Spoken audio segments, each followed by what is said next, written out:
दुनिया की तमाम छोटी और बड़ी खबरों के लिए हमारे चैनल को सब्सक्राइब करना न भूलें और बेल का बटन जरूर दबाएं। तो ये अहमदाबाद का वही रिवर फ्रंट है जहां पर पिछले कुछ दिनों से एक वीडियो वायरल हो रहा है। आयशा नाम की एक लड़की ने जो खुदकुशी की, जो आत्महत्या की, उसके बाद इसे लेकर एक बहस शुरू हो गई।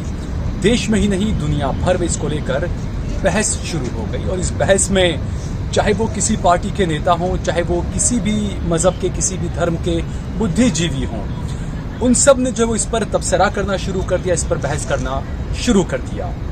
और जो शुरुआती दौर का जो वीडियो सामने आया, उसके बाद ये मांग उठने लगी कि जो लड़का था, जो आयशा का शौहर था, उसका पति था, उसके खिलाफ कार्रवाई की जानी चाहिए, उसको सलाखों के पीछे धकेला जाना चाहिए। बिल्कुल कानूनी तौर पर उसके खिलाफ कार्रवाई की जानी चाहिए। उसने गलत किया है तो उसको सलाखों के पीछे उसे धकेला जाना चाहिए। बिल्कुल कानून के दायरे में रहकर कार्रवाई होनी चाहिए। लेकिन जो हमारा समाज है वो किसी भी चीज में जब शुरुआती कुछ चीज सामने आती है, शुरुआती कुछ बातें सामने आती है, उन बातों को लेकर जो है वो जज बन जाते हैं लोग, उस पर जो है वो अपना फैसला सुनाना शुरू कर देते हैं। ऐसा ही आयशा के मामले में भी हुआ। आयशा के मामले में भी लोगों ने जिस तरीके की जो बातें कही, लेकिन यहाँ पर ये कहना होगा, ये हम सभी को समझना होगा कि बिल्कुल हमारी भी बहनें हैं, हमारी भी बेटियां हैं, हमारी भी रिश्तेदार होते हैं, बच्चियां, लड़कियां हमारे परिवार में होती है।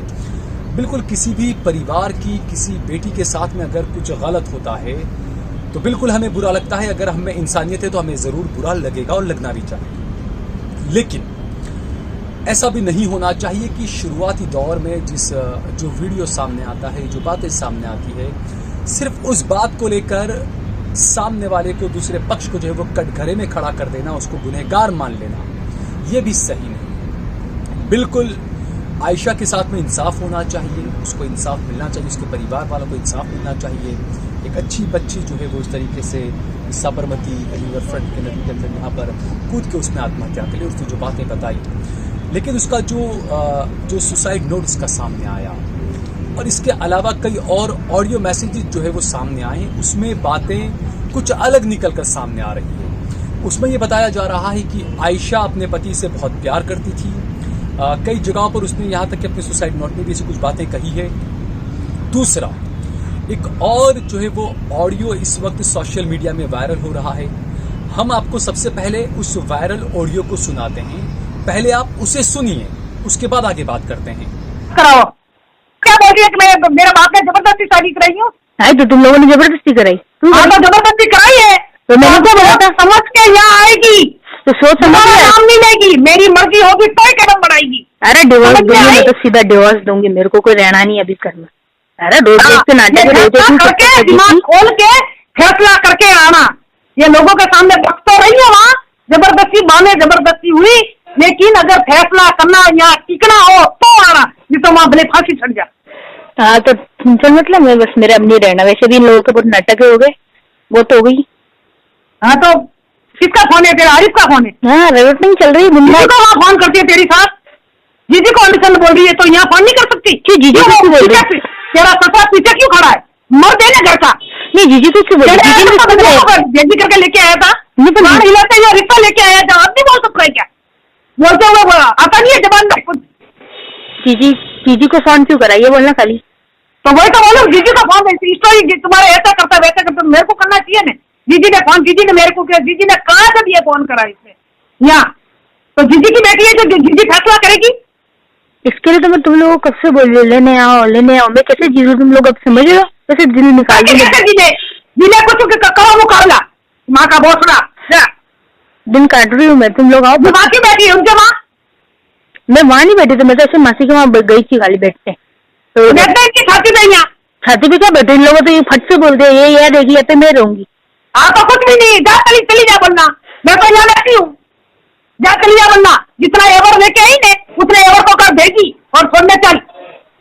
तो किसी भी बात बातों को देगी करके गाड़ी भर के लेके आई थी लौड़ी चौड़ी पड़ के, अब आके छोड़ जा बनना। हाँ। छोड़ जीजी लोगों की रो, अभी अम्मी इतनी कड़कड़ाहट चल रही, इतने सारे लोग पंचायत दई हुई है मेरे नाम की, अक्का दालों का फुटवा बेला करने दे। अरे इसको नहीं चाहिए, सीधी बात है, रोज बोलता है निकलने दे बाहर बैठने, उसको बोलना बाल जा बाहर बैठ बोलना, मैं बैठी हूँ यहाँ। मैं आती आ गया तो फिर इंसान मरता वो बोले कभी मेरे को बेच के नहीं आना, मेरे को आती आ गया, दम घुट गई मेरे साथ रह के, कंटाल गया तो कुछ जाना पापा के साथ क्यों नहीं आई? आना था, पप्पू भाई के साथ आना था, बेच भी तैयार था, पप्पू भाई लेके नहीं आया, पूछ तेरे बेटे पापा को। भाई ने बाद में शांति हो गई, भाभी ने पूछा था तेरी सास को, तुम हाँ थोड़ी क्यों बोलेगी, मेरे को पूछना था, मेरे को आना था, मैं फिर भी बोल रहा मेरे को लेके जाओ, नहीं मेरी सास को तेरी सास नट गई, आरिफ नट गया, बोले नहीं मैं बाद में छोड़ने आ रही हूँ। अरे छोड़ने घंट देख अब इनके बेटे की मैंने जिंदगी खराब कर दी है, तो इनकी आबाद करने वाले आना दे, पता चल जाएगी लड़कियों की जात क्या होती है। मेरे को तो जाना तेरे को वहाँ बोलने की क्या, मेरे बाप ने जिंदगी करता, अब तेरे बाप के पास तू फिर क्या लेने लगी है? सुनो, तेरे बाप ने तो तेरी जिंदगी खराब कर दी। हाँ तो कोई नहीं, मत रखो तुम, मेरे को भी मत रखो, मेरे पास है गहना, मैं चली जाऊंगी, दुनिया बहुत भी बड़ी है। हाँ जा जा जा जाओ ना, जा जा जा, हाँ बोल दिया ने, अब तो ठीक है, अब बिंदास, अब मैं मेरी जंग में खुली हूँ, अब मेरी जंग में मैं खुली हूँ, तुम लोगों को बोलो ये बात भी तो उनको बोलने की मेरे जबरदस्ती कराइए। हाँ तो जंग लड़ ले, जल लड़ तो। हाँ तो अब मत पंचायत करना, अब मैं घर छोड़ूंगी, ये वाला घर तो मैं छोड़ूंगी और न तेरे घर आऊंगी, बस बहुत हो गया बहुत हो गया। तुम लोगों ने नाटक कर करके जिंदगी बर्बाद कर दी है कि ये नाटक करता है, ये छाती पर मूंग डलता है और तुम लोग मूंग डल रहे हो यार। अच्छा चल रहे हम लोग तो काई को शादी करेगा, काई को गले में बांधा भाई, इसको क्यों बांधा? मैंने मना किया, गले में बांधा, गले में बांधा है, फैसला कर लेती, इतना 4 महीने खेतने की कहा तुमसे, अभी क्यों गई थी साथ साथ? तेरा बाप ने बैठ गया, क्या बोला ना तेरा बाप ने के बैठ जा, अपना भाई ने जब देखेंगे क्यों उछल के गई, ऊपर से क्यों गई? वहां क्या लौंडा खाने गई थी? अरे गलती मान लेके उछल रही है, कुछ बोलना नहीं कुछ करना नहीं, क्यों गई थी? नहीं बोला था ना हमने, समझ जा, तू बैठ जा यहाँ, मैं कर लूंगी तो क्या करा तूने? कर लिया कवर सबको, अगर साले बाइले घटों के अंदर मैं बीच में फंस गई हूँ तो फिर क्यों गई? तेरे को नहीं बोला था ना कि तू बैठ जा, क्या बोला कि बैठ जा? अरे इन लोगों की जुबान का दर्द हम ना, छप्पन दूती बना दिया, कुर्सी बना दिया, मेरे को हर चीज तो बना दिया, तो यार मैं तो एक ही चीज बोलती हूँ, मेरे को छोड़ दो, अच्छी हो उसको ला लो, पता चल जाएगा, इसका लूडोन फूडोन कहीं चुका जाएंगे मादर चौथ के। बस तो ठीक है, तो जो करना कर ले। हाँ मैं मेरे हिसाब से करूंगी, कल तक आना है तो लेने आओ, नहीं तो ये रही बस स्टैंड और दुनिया भर की बसें जाती है दुनिया तक, जहाँ मेरे को छोड़ के मैं चली जाऊंगी। बहुत हो गया, मैं ना कुत्ते बिल्ली की तरह जीना नहीं चाहती, मैं रोज मेरे नाम की पंचायत की बेगी होती है भाई, पंचायतों को बेगी करती है, पूछता शादी करने के टाइम पड़ी क्यों? मैं यूँ बोलूँ उसने खाने का बोला तो खाना क्यों नहीं खाई? मर्जी मेरी, जबरदस्ती है, मीठा बनने पड़ी रहेगी 24 कलाक घर में पड़ी रहेगी, 24 कलाक बड़ी करेंगे, जब खाली आराम करते तभी इनका कैलकुलेटर, इनका गाड़ में तो लगती है, आराम मत कर, रात भर से आराम करी तो सुबह तक निकली नहीं बात, अखी रात पड़ी, अखा आज ही दोपहर हुई तो तेरे बाहर नहीं निकलना चाहिए, तू झगड़ा फैलाना क्यों चाहती है? फिर तेरे को मालूम है कटवाड़ी इंडस्ट्री में मेरी माँ के कोई मेरे को लेके आने वाला है, तो तू शांति से नहीं चल सकती, तेरे को जो कुछ करना है वो यहाँ आके करना है। ये मेरे को नहीं रहना अम्मी, बस मेरे को भाषण मत सुना, मेरे को इसके साथ नहीं रहना, बहुत हो गया तो बस ठीक है, मेरे को तलाक दिलवा, बस मेरे को इसके साथ नहीं रहना, कलकलाटी के साथ तो मेरे को नहीं रहना, इसकी क्या जुबान के धड़े है क्या? आदमी है साला नामर्द, धड़े बहुत है, नहीं तेरे भी धड़े बहुत है, तू कैसे बोल रही है? मैं तो ऐसे ही बोलूंगा, अब मैं पक गई उस इंसान से पूरी, ना आती आ गई हूँ, बस कुत्ते के गले में हड्डी फंसती ना वैसी हालत हो गई मेरी, ना थूक सकती ना निकल सकती, हर परेशान हो गई हो यार। इसकी माँ से इस पे रोज रोज का क्या कलकलाट है, बहन से नहीं बोलने का, नहीं ननद चौपड़ के वाली है, और ननद से नहीं बोलता, हमारे छोड़ी तो मुड़े चढ़ा। मैंने और भी बोल दिया कि मेरे माँ बाप ने जबरदस्ती शादी कराई है। हाँ मैंने पूरे जालोर को बोला, जबरदस्ती कराई है, और तुम लोगों ने कराई है जबरदस्त, पीछे मत हटो। मैंने माँ बाप की फॉल्ट है, 1 साल जिम्मेदारी, हाँ जाओ जेल में बिठवा दे माँ बाप को, माँ बाप की गलती है, सास ससुर की तो गलती नहीं है, माँ बाप ने जबरदस्ती करे तो जेल तो माँ बाप। तुम लोगों को मैं 1 साल से बोल रही हूँ, मेरे को ये गेल चौधरी के साथ सगाई नहीं रखनी, मेरी सगाई तोड़ो, जबरदस्ती सगाई रखवाई, शादी करवाई यार। पहले बोलता तो तेरी सास से फोन करके बात कर लेती, मेरी शादी मेरे को नहीं करनी है, उनको क्लियर कर देती, उनको फोन करके बोल लेती भाई मेरे शादी नहीं करनी, तेरे बेटे की बारात मत लेके आना। तो तेरे को तो बोला ही था, हिंदी में बोला था, निकाह के 1 घंटे पहले भी बोला था, मेरे को इससे शादी नहीं करनी, सबको बोला था, एक रिश्तेदार को मालूम, मेरे को ये शादी नहीं करनी शादी, जबरदस्ती बांध दिया मेरे को गले में, इसको क्या करना है? मेरे को इसके साथ नहीं रहना। एक करके तेरे बाप राजस्थान की पुलिस भेज, तेरे बाप को जेल ले जावे, तेरे बाप ने करवाई है, सेंट्रल जेल पहुंचा दे, क्योंकि वो तो निकल जाएगा, अभी तू बकेगी, माँ बाप ने बोले करवाई जबरदस्ती।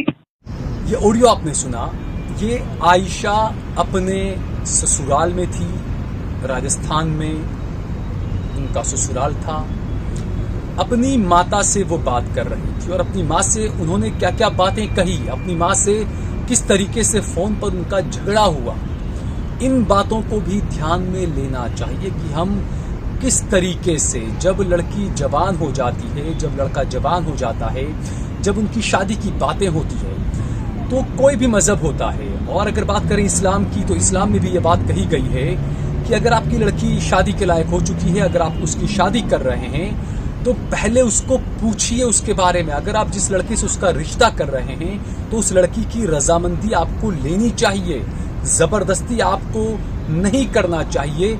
इस्लाम भी यही आपको सिखाता है, इस्लाम भी यही बात आपको कहता है।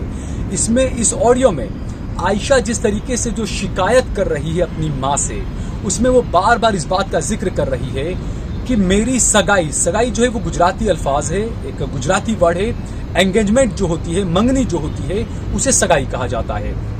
तो इस ऑडियो में आयशा बार बार अपनी माँ से ये बात कह रही है कि 1 साल तक मैं आप लोगों को इनकार करती रही, मैं आप लोगों को मना कर रही थी कि आप मेरी एंगेजमेंट को तोड़ दो, मुझे उस लड़के के साथ में शादी नहीं करनी है, लेकिन उसके बावजूद आपने जोर जबरदस्ती से मेरी शादी वहां पर कर दी। ये बात आयशा खुद अपने जबान से, अपने मुंह से बोल रही है, जो हमने आपको सुनाया। इसके अलावा आयशा की माता जो बातें कर रही है, आयशा की माँ ने कहा कि तुम क्यों चली गई अपने ससुराल, हमने तुम्हें कहा था कि हम बैठ के बात करेंगे, तुम्हें जाने की क्या जरूरत थी। तो इससे भी ये बात निकलकर सामने आती है कि आयशा खुद अपनी मर्जी से जो है वो अपने पति के पास गई थी और उसके बाद में जो भी झगड़ा हुआ। इस ऑडियो में ये बात भी कही गई है, आयशा ने जब अपनी माता से कहा कि मुझे इस लड़के के साथ में नहीं रहना, बिल्कुल यहाँ पर उस लड़के पर भी सवाल उठ रहे हैं, क्योंकि आयशा उसके साथ भी रहना नहीं चाहती थी। लेकिन इसीलिए कहते हैं कि दोनों पहलुओं को समझना चाहिए, दोनों पहलुओं को सुनने के बाद, समझने के बाद ही जो है वो किसी नतीजे पर पहुंचना चाहिए। हमें बहुत ज्यादा जल्दबाजी नहीं करनी चाहिए, हमें बहुत जल्दी जो है वो किसी को लेकर फैसला नहीं कर लेना चाहिए, कौन गलत है कौन सही है। जैसा हमने कहा, बिल्कुल आयशा है वो मेरी बहन, उसे मैं कहूंगा, क्योंकि ऐसे बहुत लड़कियां होती है जो इसे सुसाइड कर लेती हैं। कई बार ये भी होता है, कई मामलों में ये भी होता है कि जो जहेज के जो मामले होते हैं, जबरदस्ती जो है वो लड़की नहीं चाहती है, लेकिन उसके बावजूद कई ऐसे मामले होते हैं जहां पर लड़की नहीं चाहती है कि वो अपने ससुराल वालों के खिलाफ मामला दर्ज कराए। लेकिन कई ऐसे मामलों में सामने आया है कि ससुराल वाले जानबूझकर, माफ कीजिएगा, जो मायके वाले जो होते हैं, लड़की के जो माँ बाप होते हैं, वो जानबूझकर, इसमें कई मर्तबा ये होता है कि जो वकील होते हैं वो खुद भी कई धाराओं को जबरदस्ती जो है वो जुड़वा देते हैं। 498 है, डोमेस्टिक वायलेंस है, इस तमाम चीजों को जो है वो जबरदस्ती किया जाता है। बिल्कुल ऐसे मामले होते भी हैं, लोग जहेज मांगते भी हैं, जो जहेज मांगता है उनके खिलाफ कार्रवाई भी की जानी चाहिए। मैं तो ये भी कहूंगा कि आप 3 तलाक को लेकर कानून लेकर आए, लेकिन आपको कानून पहले लाना चाहिए था जहेज को लेकर, क्योंकि जहेज का जो मामला है, ये जो बुराई है, ये जो बदी है, ये समाज के हर तबके के अंदर है, हर मजहब के अंदर है, चाहे हिंदू हो, मुसलमान हो, क्रिश्चियन, हर जगह पर जो है वो ये जहेज का जो मामला है, जहेज का जो चलन है, ये समाज को बर्बाद कर रहा है। इसके खिलाफ बिल्कुल कार्रवाई होनी चाहिए। तो सरकार को होना ये चाहिए था कि वो 3 तलाक की जगह पर जहेज के मामले को लेकर जो है वो एक कानून बनाती, कड़ा कानून बनाती, ताकि इस तरह की आयशाएं जो है वो इस तरह नदी में न समा जाती। और दूसरा, जैसा हमने कहा कि आयशा का जो ऑडियो हमने सुना, उसके बाद सवाल ये उठता है कि क्या जानबूझकर जिद में उसका निकाह जो है वो करवा दिया गया था, उसकी शादी करवा दी गई थी, वो नहीं चाहती थी, फिर उसकी शादी करवा दी गई थी। दूसरा, वो अपने ससुराल में रहने चली गई, उसके बाद उसकी माता ने उनसे कहा कि तुम क्यों चली गई, तुम्हें नहीं जाना चाहिए था। तो ये तमाम चीजें हैं, ये तमाम वो पहलू है जिस पर ध्यान दिया जाना चाहिए, जिस पर गौर करना चाहिए। और दूसरा, मैं ये कहना चाहूंगा कि जो लोग बिल्कुल कूद पड़े हैं इस मामले के अंदर, सिर्फ एक वीडियो उसका देखा जो उसने सुसाइड किया, जो उसने आत्महत्या की, और सिर्फ एक वीडियो को लेकर आप जो है वो टूट पड़े हैं, आप नतीजे पर पहुंचने लगे हैं, आपको ऐसा बिल्कुल नहीं करना चाहिए। क्योंकि जैसा हमने कहा, इस देश का जो कानून है, इस देश के संविधान पर हमको भरोसा है, इस देश के कानून पर हमको भरोसा है, हमें कानून पर भरोसा रखना चाहिए। और जो कानूनी तौर पर जो कार्रवाई हो, वो कार्रवाई की जानी चाहिए, चाहे वो आयशा का शौहर हो या कोई भी कोई हो। इस मामले के अंदर जो जो जिम्मेदार हैं उनके खिलाफ कार्रवाई की जानी चाहिए। और इसीलिए साथ में लास्ट में ये बात भी, आखिर में ये बात कहूँगा कि बिल्कुल भी आप नतीजे पर न पहुंचे सिर्फ एक वीडियो को देखकर। हम सब चाहते हैं कि उस बच्ची के घर वालों को इंसाफ मिले, लेकिन हमें ये भी देखना चाहिए कि किसी बेगुनाह को जो है वो सलाखों के पीछे न धकेल दिया जाए, इस पर भी ध्यान दिया जाना चाहिए। अगर आपको हमारा ये वीडियो पसंद आया हो तो आप कमेंट करिए, लाइक करिए, शेयर करिए और हमारे चैनल देश लाइव को ज़रूर सब्सक्राइब करिए।